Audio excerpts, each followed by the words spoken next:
ఏది అయినా ట్రై చెయ్యి ఆచి చికెన్ మసాలా. ఆచి చికెన్ మసాలా. రాజకీయాల్లో వేలిముద్ర వాళ్ళు కూడా సీఎం అవుతారని మంత్రి కొండా సురేఖ అన్నారు. ఐఏఎస్ ఐపీఎస్ లో ఎంతో కష్టపడి చదివి ఆ స్టేజ్ కి వచ్చిన చివరికి రాజకీయ నేత ముందు నిలిచని చెప్పింది చేయాలని అన్నారు.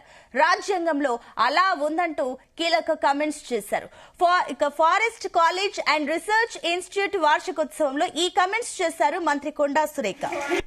ఇప్పుడు మేము పొలిటికల్ వాళ్ళు వేలుముద్ర వాళ్ళు కూడా సీఎం అవుతారు. అవుతారా అవ్వరా? వాళ్ళు ఒక ఐఏఎస్ ఆఫీసర్ కావాలంటే వాళ్ళు ఎంత శ్రమ పడితే గానీ ఆ స్టేజ్కి వస్తారు. వాళ్ళు మా ముందు నిల్చొని నేను చెప్పింది వాళ్ళు వినాలి. అంటే రాజ్యాంగం రాసింది, అది మనం ఏం చెయ్యలేము. దీన్ని విమర్శగా తీసుకోవద్దు దయచేసి. దీన్ని ఎక్స్పోజ్ కూడా చేయొద్దు.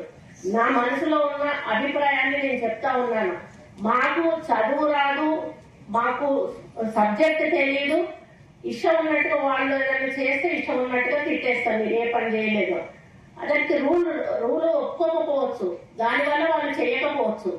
అట్లా అని అందరు అట్లా ఉంటారన్నాడు. కొంతమంది రూల్ పొజిషన్ ఉన్న చేయని ఆఫీసర్లు కూడా ఉంటారు, వాళ్ళు కొంత అడమెంట్ ఉంటారు. అట్లాంటి వాళ్ళని అడగడంతో తప్పలేదు, కానీ ఎవరి పని వాళ్ళు చేసుకుపోతున్న వాళ్ళను మనం అప్పుడు కూడా డిస్టర్బ్ చేయొద్దు. మనం రూల్స్ ప్రకారం వెళ్ళాలి అని చెప్పి మరి ఎప్పుడు కూడా నేను సపోర్ట్ చేస్తాను. ఎందుకంటే మా నాన్న ఇంజనీర్ గా ఉన్నప్పుడు ఎంతో మంది కాంట్రాక్టర్స్ వచ్చి మా నాన్నని బిల్లు చేయకపోతే రోడ్డు బిల్లు తిట్టిన సందర్భాలు మేము కళ్ళారా చూసాం. కాబట్టి వాళ్ళ బాధ ఎట్లుంటుందో మాకు అర్థమవుతుంది. కాబట్టి నేను ఆఫీసర్